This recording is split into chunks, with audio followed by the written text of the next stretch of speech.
¿Cómo están mis estimados estudiantes? Un placer saludarlos. Vamos a dar inicio a la asignatura denominada Cuatro Evangelios, misma que va a estar dividida en 4 unidades.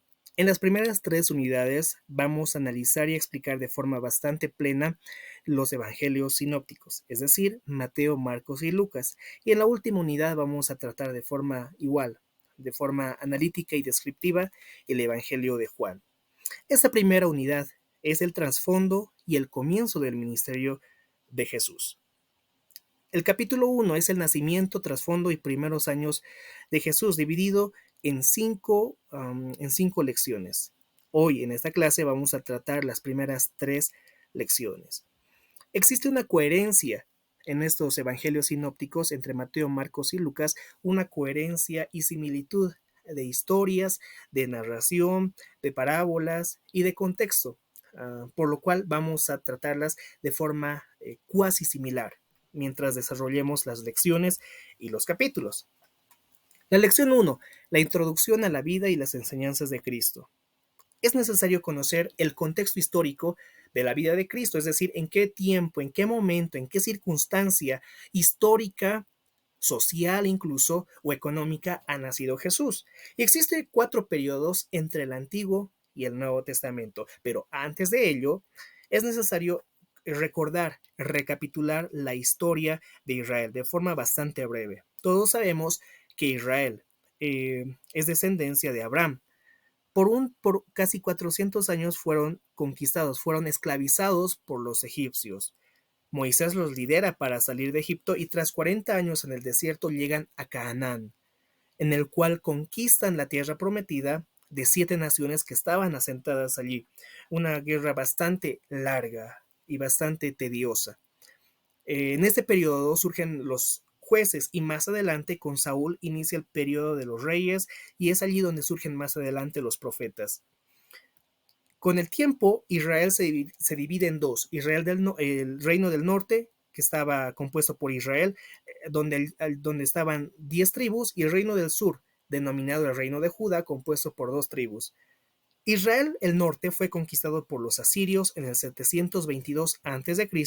y los babilónicos conquistan Judá en el 586 a.C., llevando una gran cantidad de hombres, mujeres y de personas al exilio. Después de 70 años en el exilio, los judíos vuelven a Jerusalén y reconstruyen el templo y las murallas bajo la dirección de Esdras y Nehemías. Malaquías profetiza durante ese tiempo. Luego de el tiempo de Malaquías y antes de Mateo, hay un periodo de 400 años, denominado el periodo intertestamentario. Por 400 años no hubo profeta. Estos 400 años de silencio, o también denominado el periodo intertestamentario, está compuesto por cuatro fases, por 4 periodos: el persa, el griego, el macabeo o hasmoniano y el romano. Es decir, han sido 3 naciones, 3 imperios que han conquistado la parte territorial de Judá por bastante tiempo algunos. El primero, el imperio persa. Los persas se extienden por todo el Medio Oriente y conquistan por una gran cantidad de decenas de años Judá. Estaba bajo dominio persa, la nación de Judá, pero por muchos años. Posteriormente a esto llega el imperio griego, la conquista de Alejandro Magno. Desde Grecia parte el príncipe, el rey Alejandro Magno, y va conquistando las partes de Egipto y obviamente pasa por Jerusalén. Todo este recorrido es la ruta de Alejandro, la cual es denominado las conquistas de Alejandro Magno. El imperio griego crece. Por bastante tiempo, Jerusalén, Judá, estaba conquistado por los griegos. Es allí donde surge una gran cantidad de cambios. El idioma es obligado, empiezan a imponer el idioma griego sobre todas las naciones conquistadas. Más adelante, aquí está la parte, en este cuadrado está Judá. los romanos conquistan no solamente a los griegos, sino conquistan una gran parte del mundo conocido en ese entonces, el norte de África, la Hispania, la Britania, Germania, el Oriente, el cercano Oriente, y también incluyen ahí Judá y obviamente Egipto. Entonces, son periodos conocidos entre en el periodo intertestamentario, han sido naciones que han conquistado Israel.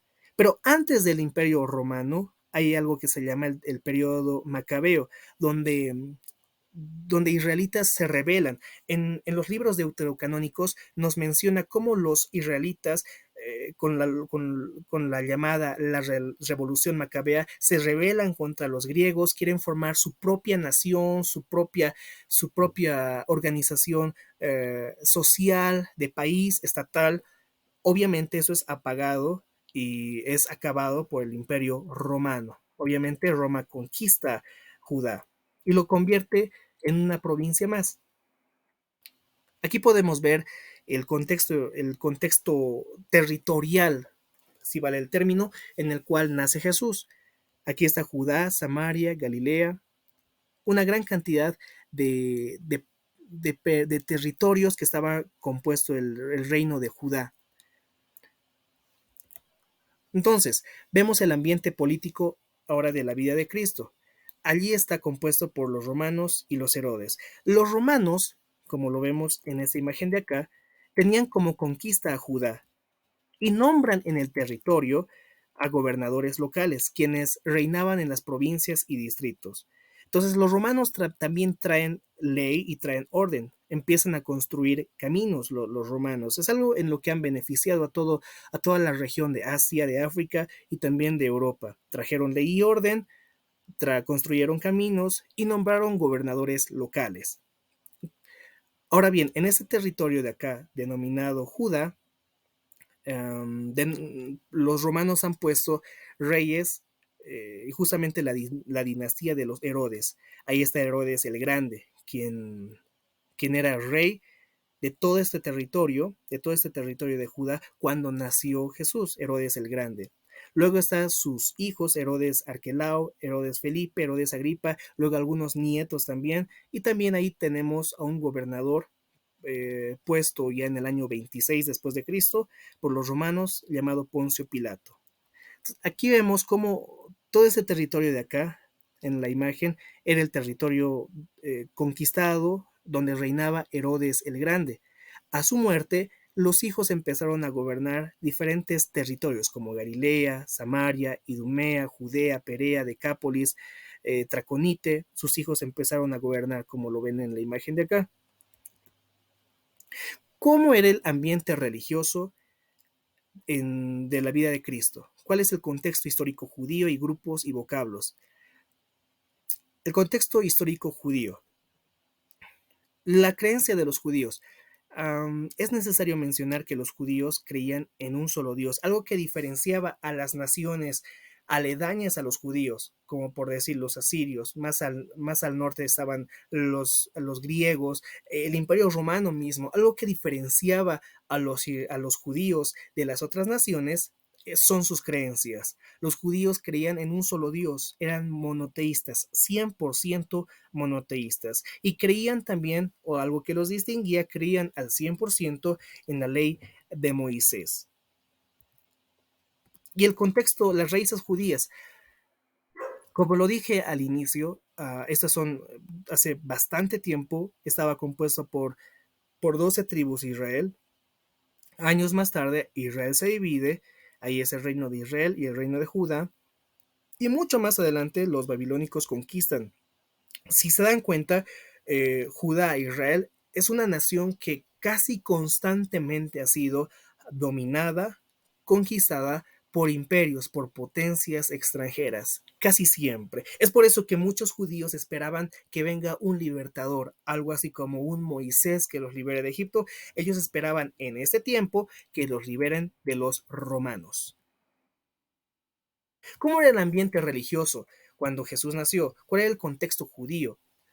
A ver, existían varios grupos judíos. Los Primero son los saduceos. Los saduceos no creían en la resurrección, no creían en los ángeles, en los espíritus, solamente creían y usaban el Pentateuco. Nada más, no usaban las escrituras como de los profetas, las escrituras poéticas, históricas, no, solamente creían y usaban y enseñaban el Pentateuco.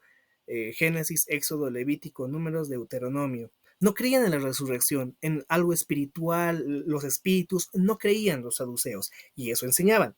Ellos también se caracterizaban por ser parte del Sanedrín, eran hombres bastante influyentes en la sociedad judía. Los fariseos son otro grupo, eran más amplios, ellos aceptaban todo el Antiguo Testamento como la palabra de Dios. Los fariseos creían en los ángeles, en los espíritus y en la vida después de la muerte, pero eran 100% legalistas. Algo que los caracterizaba es que eran 100% legalistas. También eran hombres bastante influyentes, porque en la revolución de los macabeos es donde ascendieron a altos cargos y altos niveles y altas esferas de influencia dentro del territorio judío. Por eso eran muy influyentes los fariseos. Otro grupo son los escribas.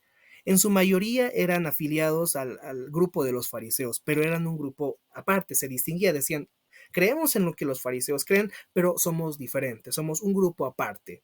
Eran conocidos como expertos en la ley y a menudo se los denominaba abogados. Eran personas bastante cultas los escribas.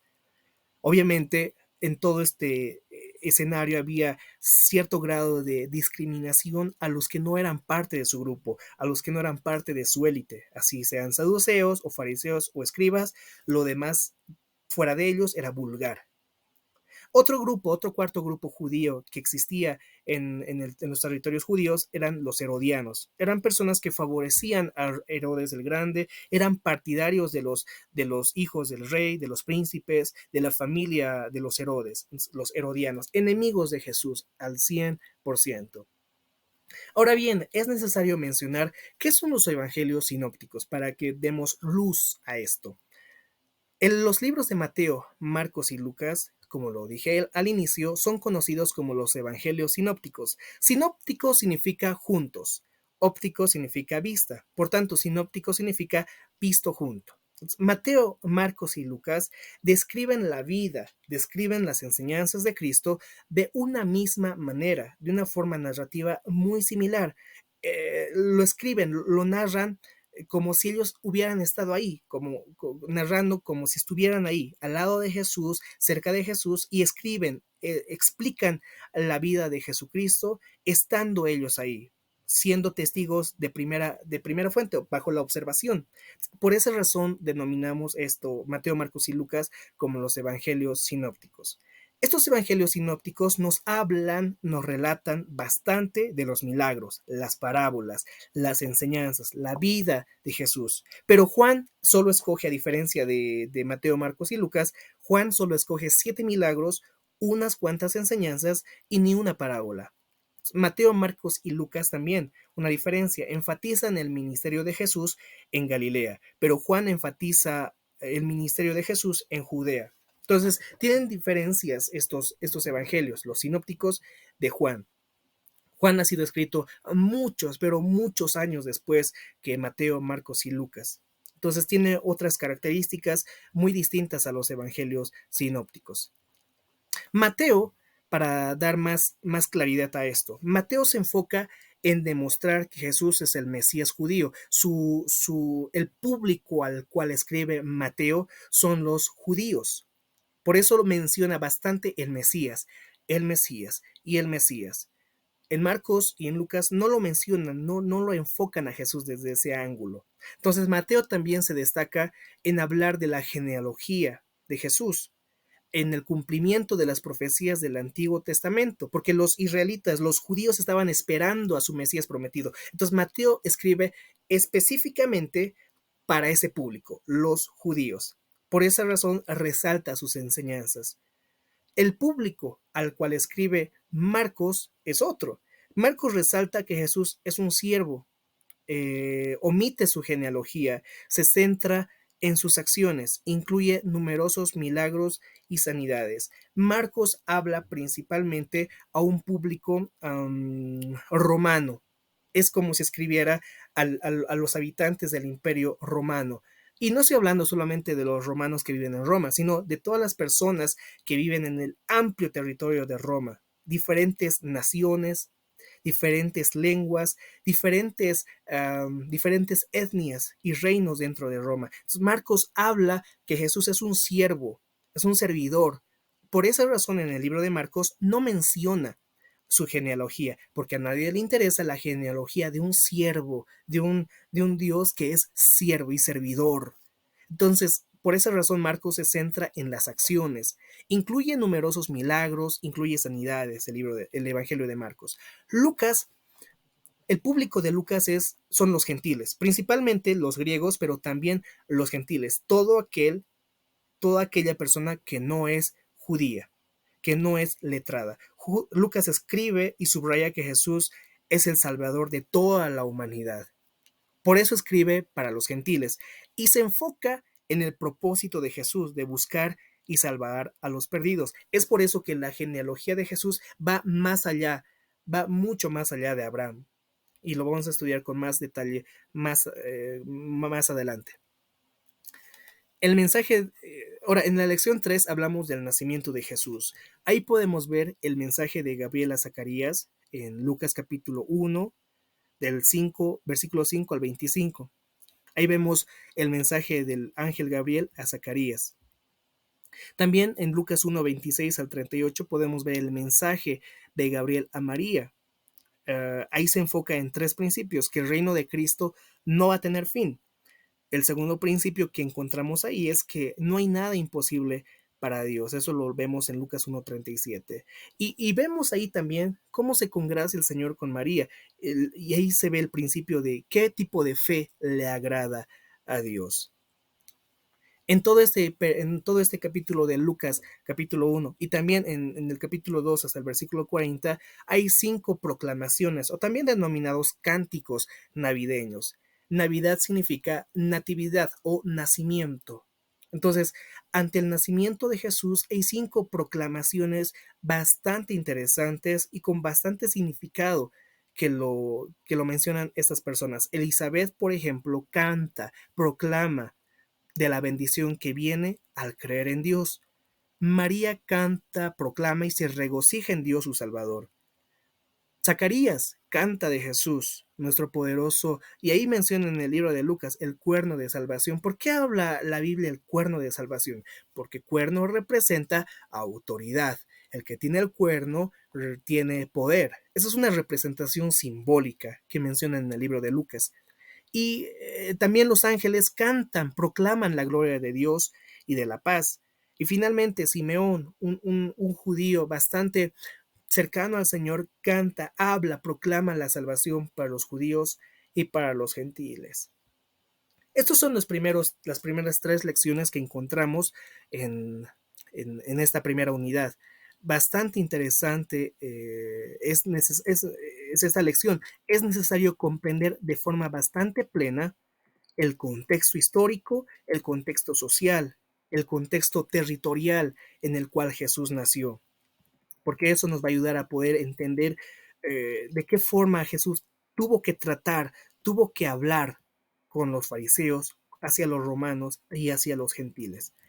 Entonces, así concluimos esta primera lección, esta primera clase, queridos estudiantes.